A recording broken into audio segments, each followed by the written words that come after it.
Rainbow allrounder exterior paint, বাংলাদেশের আবহাওয়া উপযোগী একমাত্র পেইন্ট। স্বাগত নিউজ 24 দুপুর 12টার সংবাদে, সাথে আছি আমি আরিফ হোসেন। দেখছিলেন সংবাদ শিরোনাম, এবারে পুরো খবর। জাতির পিতা বঙ্গবন্ধু শেখ মুজিবুর রহমানের 101তম জন্মবার্ষিকী আজ। 1920 সালের 17 মার্চ গোপালগঞ্জের টুঙ্গিপাড়ায় জন্মগ্রহণ করেন বাংলাদেশের এই অবিসংবাদিত নেতা। এই দিনে বঙ্গবন্ধুর প্রতিকৃতিতে ফুল দিয়ে শ্রদ্ধা নিবেদন করেছেন রাষ্ট্রপতি মোহাম্মদ আব্দুল হামিদ ও প্রধানমন্ত্রী শেখ হাসিনা। বুধবার সকালে রাজধানীর ধানমন্ডি 32 নম্বরে বঙ্গবন্ধু স্মৃতি জাদুঘরের সামনে রক্ষিত জাতির পিতার প্রতিকৃতিতে শ্রদ্ধা জানান রাষ্ট্রপতি ও প্রধানমন্ত্রী। বঙ্গবন্ধুর প্রতিকৃতিতে পুষ্পাঞ্জলি অর্পণের পর রাষ্ট্রপতি ও প্রধানমন্ত্রী এই মহান নেতার প্রতি সম্মান প্রদর্শন করে সেখানে কিছুক্ষণ নীরবে দাঁড়িয়ে থাকেন। এ সময় সশস্ত্র বাহিনীর একটি সুসজ্জিত চৌকস দল রাষ্ট্রীয় সালাম জানায় এবং বিউগলে করুণ সুর বেজে ওঠে। এ সময় অন্যদের মধ্যে উপস্থিত ছিলেন ছোট কন্যা ও প্রধানমন্ত্রীর ছোট বোন শেখ রেহানা, স্পিকার ডক্টর শিরিন শারমিন চৌধুরী এবং প্রধান বিচারপতি সৈয়দ মাহমুদ হোসেন।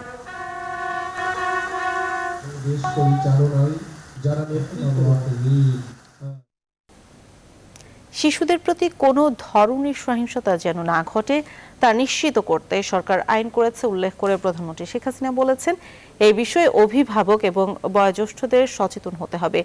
টুঙ্গিপাড়ায় জাতির জনক বঙ্গবন্ধু শেখ মুজিবুর রহমানের জন্মবার্ষিকী উপলক্ষে আয়োজিত শিশু সমাবেশে এই কথা বলেন তিনি। প্রধানমন্ত্রী বলেন, শিশুরা যেন মাদক সন্ত্রাসের প্রতি পা না বাড়ায় তাও নিশ্চিত করতে হবে। কোনো অত্যাচার নির্যাতন যেন না হয়, এবং এটা আমি অভিভাবক, শিক্ষক এবং সমাজের যারা বিশিষ্টজন সবাইকে এই অনুরোধটা করব, শিশুদের প্রতি এই ধরনের প্রতিহিংসামূলক কাজ যাতে না হয় সে ব্যাপারে সচেতনতা সৃষ্টি করা, জঙ্গিবাদ, সন্ত্রাস এর প্রভাব থেকে শিশুদের মুক্ত রাখা, মাদকের হাত থেকে শিশুদের মুক্ত রাখা। এদিকে বিশেষ করে আপনারা যারা বয়স্ক আছেন, মুরব্বীরা আছেন, অভিভাবকরা আছেন, শিক্ষকরা আছেন, বা মসজিদের ইমাম থেকে শুরু করে বিভিন্ন ধর্মীয় প্রতিষ্ঠানে যারা আছেন, তাদের সবাইকেই এবং জনগণের প্রতিনিধিরা যা সকলকে এই ব্যাপারে সচেতন থাকতে হবে। এদিকে বঙ্গবন্ধুর জন্মশতবার্ষিকীর বর্ণাঢ্য আয়োজনে যোগ দিতে 3 দিনের সফরে ঢাকা পৌঁছেছেন ইব্রাহিম মোহাম্মদ সলি। সকাল 8:25 তাকে বহনকারী বিমান হযরত শাহজালাল আন্তর্জাতিক বিমানবন্দরে পৌঁছান। মালদ্বীপের প্রেসিডেন্টকে স্বাগত জানান রাষ্ট্রপতি মোহাম্মদ আব্দুল হামিদ। এ সময় তার সাথে ছিলেন তার স্ত্রী। বিমানবন্দরে মালদ্বীপের প্রেসিডেন্টকে লাল গালিচা সংবর্ধনা ও গার্ড অফ অনার প্রদান করা হয়।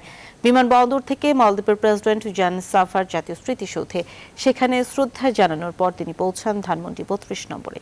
সেখানে বঙ্গবন্ধুর প্রতিকৃতিতে শ্রদ্ধা জানান তিনি।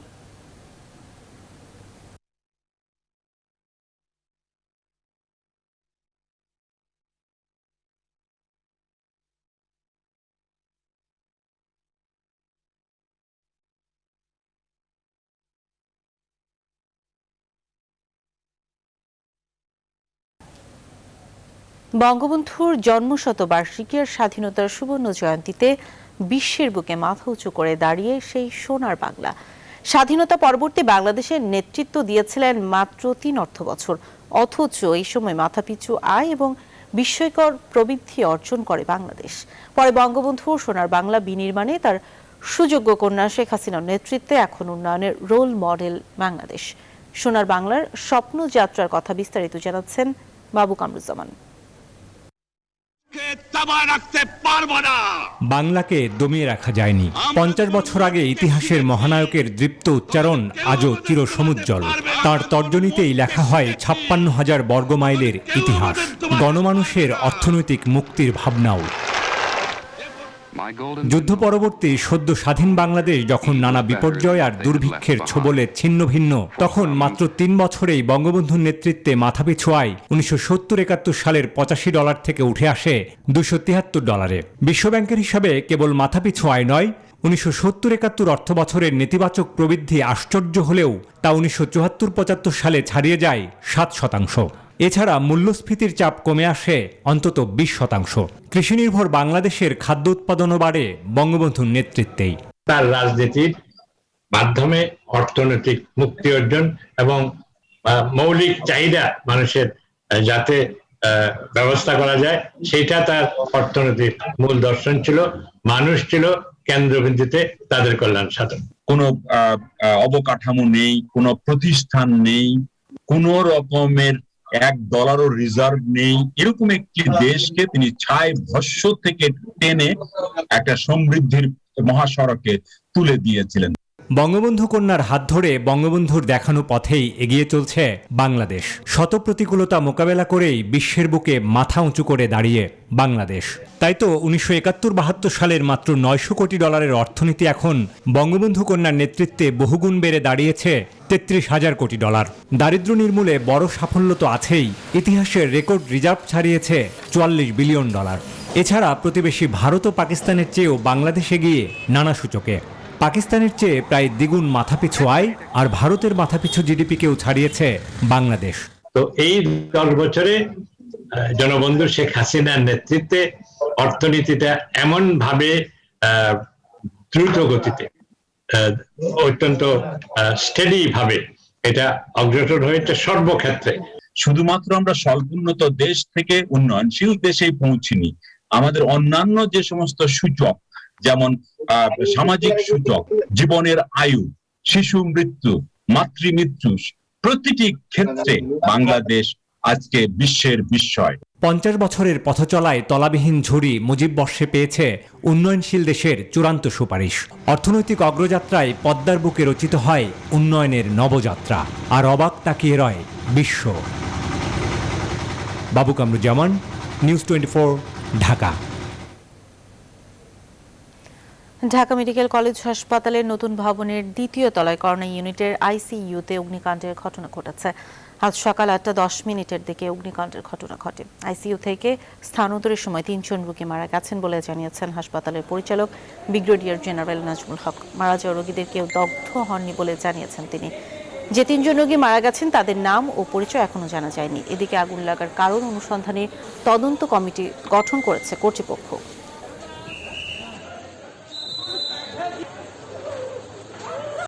তিনজন মৃত্যুবরণ করেছেন, তারা অগ্নিদগ্ধের কোনো কারণ ঘটেনি। কোনো পেশেন্ট কিন্তু আগুনে অগ্নিদগ্ধ হয়নি, অথবা স্মোক থেকে যে তারা মৃত্যু হয়েছে এরকম কোনো ঘটনা আমরা আপাতত দেখতে পারিনি। তবে এটা তদন্তধীন একটা ব্যবস্থা, তদন্ত করে আমরা আরো ফাইনাল একটা ডিসিশনে আসতে পারবো। এ ব্যাপারে আরো তথ্য জানাতে আমাদের সঙ্গে যুক্ত হচ্ছেন সহকর্মী নাইম আল জিকো। জিকো, আগুনের ঘটনা কিভাবে ঘটলো এবং যে 3 জন রোগীর মৃত্যু হয়েছে সে বিষয়ে হাসপাতাল কর্তৃপক্ষ কি বলেছে এবং অন্যান্য রোগীরা কেমন আছেন সে বিষয়ে জানতে পেরেছেন কিনা?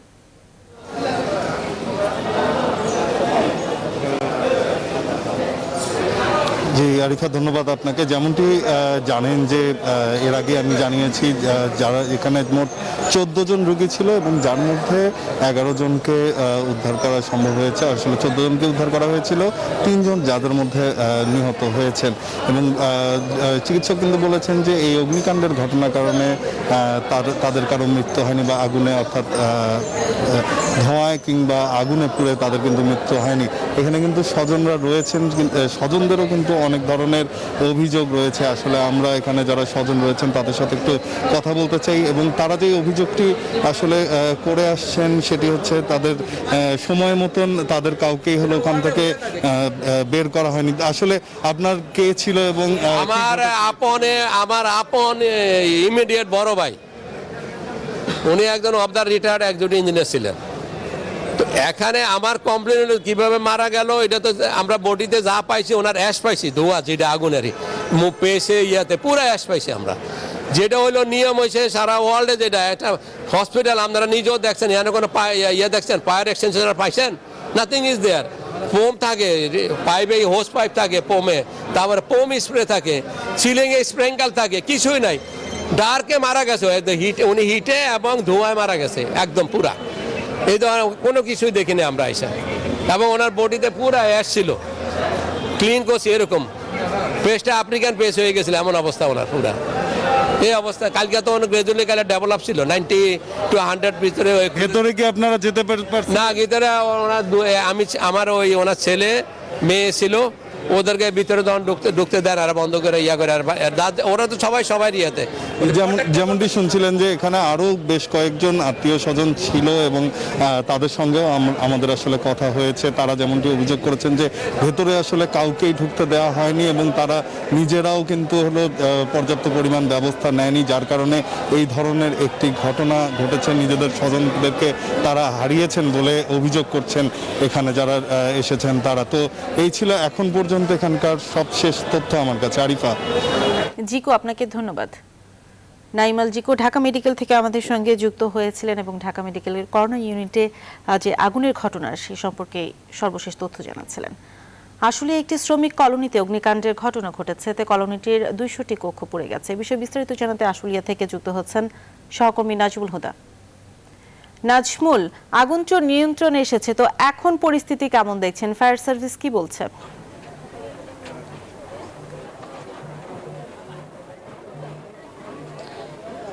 ধন্যবাদ তুলি। এই মুহূর্তে রয়েছে আশুলিয়া জামগড়াতে। আপনি জানেন যে এইখানে কিন্তু ঠিক 9টায় কিন্তু একটি শ্রমিক কলোনিতে ভয়াবহ অগ্নিকাণ্ড হয় এবং প্রায় 200টি কক্ষ পুড়ে যায় এবং সেখানে কিন্তু মুহূর্তের মধ্যে এই ঘরগুলি পুড়ে যায় এবং এখানকার মানুষ কিন্তু এখন নিঃস্ব অবস্থায় রয়েছে। আপনি দেখছেন যে ক্যামেরার মাধ্যমে আপনারা দেখছেন যে এই মুহূর্তে আসলে তাদের পরিবাররা কিন্তু সেখানে অবস্থান করছে এবং তাদের থাকার জায়গা নাই, খাওয়ার জায়গা নাই, কোথায় থাকবে, কি খাবে, সেইগুলো নিয়ে কিন্তু এখানে আহাজারি করতেছে। আমি একটু কথা বলতে চাই, আপনাদের কি ক্ষতি হয়েছে? এই মুহূর্তে থাকবেন কোথায়, কি খাচ্ছেন? আমাকে তো আর কোনো জায়গা নাই, আমাকে সব পুড়ে গেছে, দুইটা দোকান পুড়ে গেছে, ঘরবাড়ি পুড়ে গেছে, আমরা রাস্তায় আছি। সরকারের কাছে কিছু সাহায্য দিলে আমাকে ভালো হইতো, আমাকে তার মতন কিচ্ছু নাই। আপনার সাথে কথা বলি, কি আপনি যেখানে থাকতেন ঘর কয়টা পড়ছে আপনার? আমাকে এখানে 200টা ফ্যামিলি রুম পুরা গেছে, কেউ কিছু মাল সামান বার করতে পারে নাই এবং অনেক ক্ষয়ক্ষতি হয়েছে। আমার যদি সাহায্য করে সরকারে তাহলে আমরা থাকতে পারবো, আশ্রয় নিয়ে থাকতে পারবো। অনেক ধন্যবাদ। আপনার সাথে একটু কথা বলি, কাঁদছেন কেন আপনারা? এই মুহূর্তে আসলে কি পুড়ে গেছে, কি ক্ষতি হয়েছে? আমার দোকান পুড়ে গেছে, আমি টাকা পয়সা যা ছিল সব পুড়ে ছাই হয়ে গেছে। এই যে দেখেন আমার কাছে কিছু নাই, রূপা টুপা সোনা টোনা সব পুড়ে ছাই হয়ে গেছে।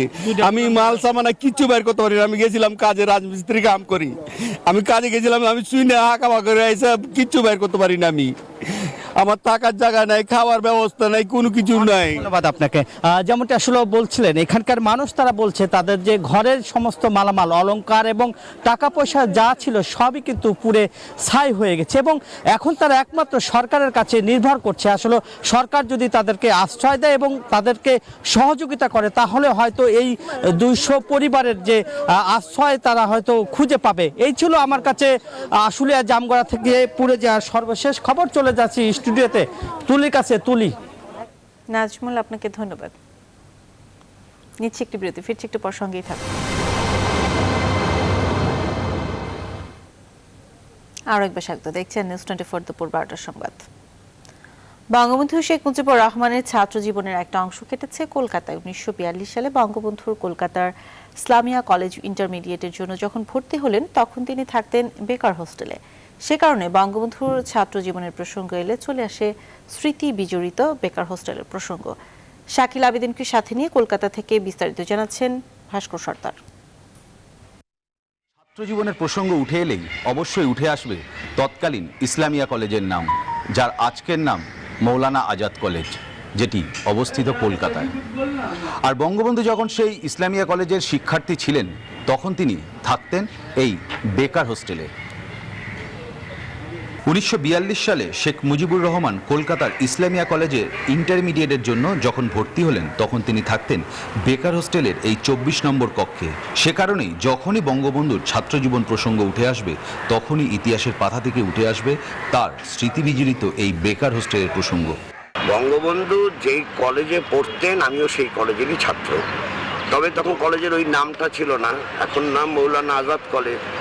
তিনি যখন পড়তেন ওই কলেজটা তৈরি করার ক্ষেত্রে ফজলুল হকের একটা গুরুত্বপূর্ণ ভূমিকা ছিল, তখন তার নাম ছিল ইসলামিয়া কলেজ।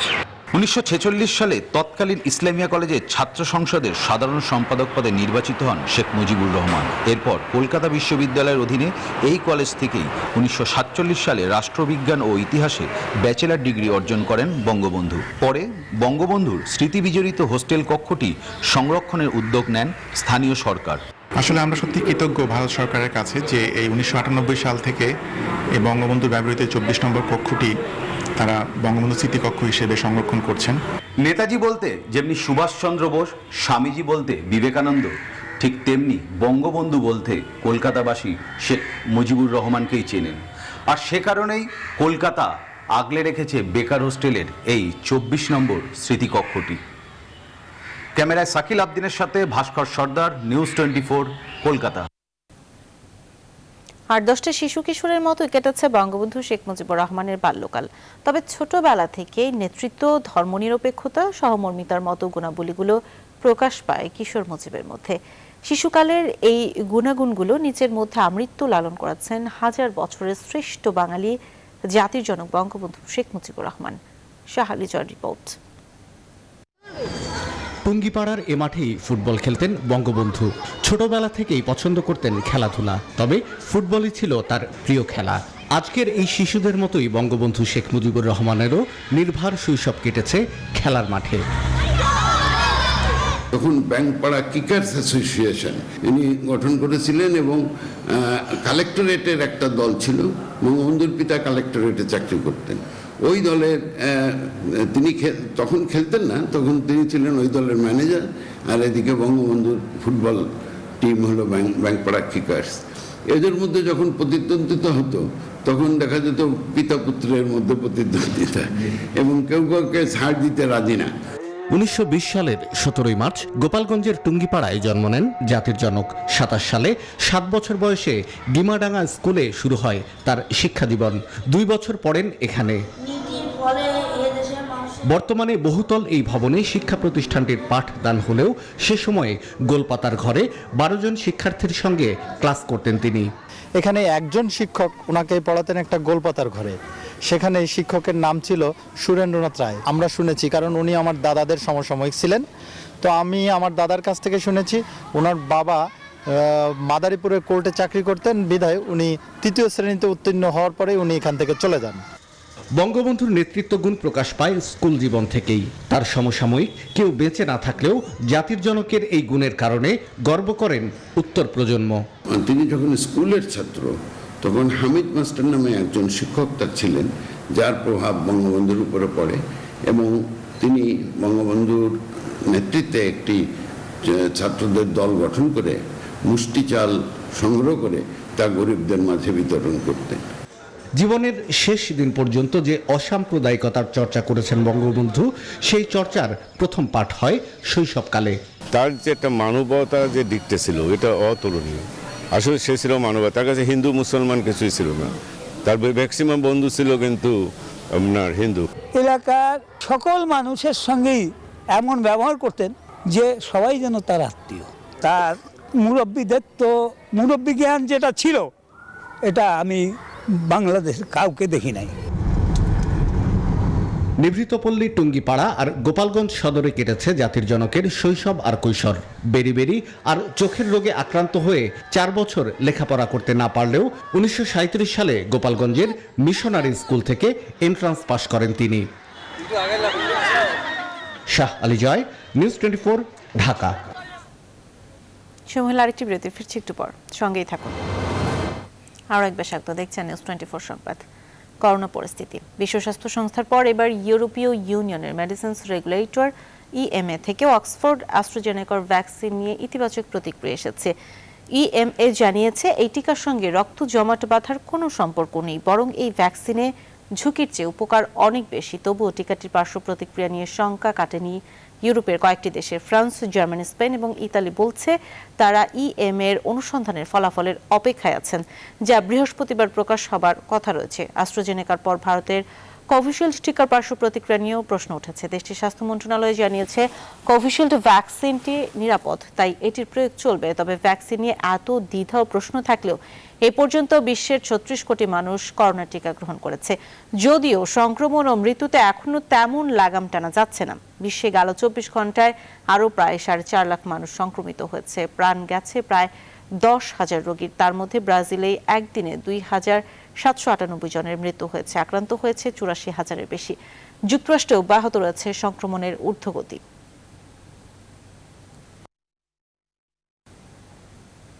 এবার ফার্স্ট সিকিউরিটি ইসলামী ব্যাংক অর্থ বাণিজ্যের সংবাদ। লিচুর জন্য বিখ্যাত দিনাজপুর, বর্তমানে গাছে গাছে ছেয়ে গেছে লিচুর মুকুলে। আর এই মুকুল থেকে মধু সংগ্রহে ব্যস্ত সময় পার করছেন খামারিরা। মৌমাছি থেকে আহরণকৃত এসব মধু সুস্বাদু হাওয়ায় জেলা ও জেলার বাইরে বেশ চাহিদা রয়েছে, তাই দূর দূরান্ত থেকে খামারিরা চলে আসে এই অঞ্চলে। ফখরুল হাসান পলাশের তথ্যচিত্রে ডেস্ক রিপোর্ট। দিনাজপুরে ছোট বড় মিলিয়ে প্রায় 5,500 হেক্টর জমিতে লিচুর বাগান রয়েছে। লিচুর মুকুলে ছেয়ে গেছে সব গাছ। আর বিভিন্ন জেলা থেকে 300 থেকে 400 মৌখামারি বাগানগুলোতে মধু সংগ্রহের জন্য মৌমাছির বাক্স স্থাপন করেছেন। এইসব মধুর গুণগত মান ভালো থাকায় দেশের বাজারে বেশ চাহিদা রয়েছে। খুবই আশাবাদী যে এই দিনাজপুরে যে লিচুর জন্য বিখ্যাত সেই জায়গাতে প্রচুর মধু উৎপাদিত হবে। লিচু ফুল থেকে যে মধুটা সংগ্রহ করা হয় বা মৌমাছির মাধ্যমে, এখানে দেখা যায় পরাগায়নের কারণে লিচুর ফলনটাও ভালো আসে। আর যে মধুটা পাওয়া যায় সেই মধুটা অত্যন্ত নির্ভেজাল একটি মধু। পুরো মার্চ মাস জুড়ে মধু সংগ্রহ করবে মৌচাষীরা। খামারির সংখ্যা বৃদ্ধি পাওয়ার সাথে সাথে কর্মসংস্থান হয়েছে বেকার যুবকদের। মধুতে বেশ প্রাথমিক পর্যায়ে অল্প কিছু বক্স নিয়ে আমি প্রায় 50,000-এর মতো যখন লাভ করি, তখন থেকে এটাতে একটু মনোযোগ আকর্ষণ বৃদ্ধি পায়। তারপর থেকে আমি এই করতেছি। ছোট ছোট খামারি গড়ে উঠলে অন্তত দেশে একটা মধুর যে চাহিদা সেটাও পূরণ হয়, পাশাপাশি এইখান থেকে বেকারত্ব নিরসনে একটা বড় ভূমিকা রাখবে বলে আমার মনে হচ্ছে। আধুনিক যন্ত্রের মাধ্যমে এইসব লিচুর বাগান থেকে মধু উৎপাদন করা হচ্ছে। খামারিদের প্রশিক্ষণ সহ সব ধরনের সহযোগিতা করছে সরকারি বেসরকারি বিভিন্ন সংগঠন। সম্পূর্ণ হাতের স্পর্শ ছাড়া বিজ্ঞান ভিত্তিকভাবে এবং বিশুদ্ধ মধুটা উৎপাদন করা হচ্ছে। এখানে পুরোটাই বিশুদ্ধ, এখানে ভেজাল থাকার কোনো সম্ভাবনাই নেই। প্রতি বছর এ জেলা থেকে 4 থেকে 5,000 মেট্রিক টন লিচুর মধুর উৎপাদন হয়। Desk report, news 24। আন্তর্জাতিক প্রসঙ্গ। যুক্তরাষ্ট্রের জর্জিয়া অঙ্গরাজ্যে আটলান্টা 3টি স্পা পার্লারে বন্দুকধারী গুলিতে অন্তত 8 জন নিহত হয়েছেন। মঙ্গলবার এই হামলার ঘটনা ঘটে বলে প্রতিবেদন প্রকাশ করেছে CNN ও রয়টার্স। নিহতদের মধ্যে 6 জনই এশীয় নারী। তবে কারা এবং কী কারণে স্পা সেন্টারে এমন হত্যাকাণ্ড ঘটিয়েছে তা এখনও জানা যায়নি, যদিও ঘটনা তদন্তের চেষ্টা চলছে বলে জানিয়েছে আটলান্টা পুলিশ। তবে সবগুলো ঘটনাই এক ব্যক্তি ঘটিয়েছে বলে সন্দেহ করা হচ্ছে এবং সন্দেহভাজনকে ঘটনার কয়েক ঘন্টা পর জর্জিয়া রাজ্যের দক্ষিণাঞ্চল থেকে গ্রেপ্তার করা হয়েছে। সময় হলো আরেকটি বিরতির, সঙ্গেই থাকুন। আরো একবার স্বাগত, দেখছেন নিউজ 24 সংবাদ। এবার নিউজ 24 স্পোর্টস। 3টি করে ওয়ানডে টি20 ম্যাচ খেলতে বাংলাদেশ ক্রিকেট দল এখন অবস্থান করছে নিউজিল্যান্ডে। সেখান থেকে 1000 বছরের শ্রেষ্ঠ বাঙালি জাতির জনক বঙ্গবন্ধু শেখ মুজিবুর রহমানের জন্মদিনে শ্রদ্ধা জানিয়েছেন টাইগারদের ওয়ানডে অধিনায়ক তামিম ইকবাল। শেখ মুজিবুর রহমানের জন্মশতবার্ষিকীতে তাকে শ্রদ্ধার সাথে স্মরণ করছি। তিনি স্বপ্ন দেখতেন বাংলাদেশ একদিন খেলাধুলার মাধ্যমে সারা বিশ্বে পরিচিত হবে। আজকে এই বিশেষ দিনে বাংলাদেশের সকল স্পোর্টস পার্সনদের জন্য আমাদের তরফ থেকে রইল শুভেচ্ছা আর শুভকামনা। এই ছিল সংবাদ, এখন সাথে থাকায় ধন্যবাদ।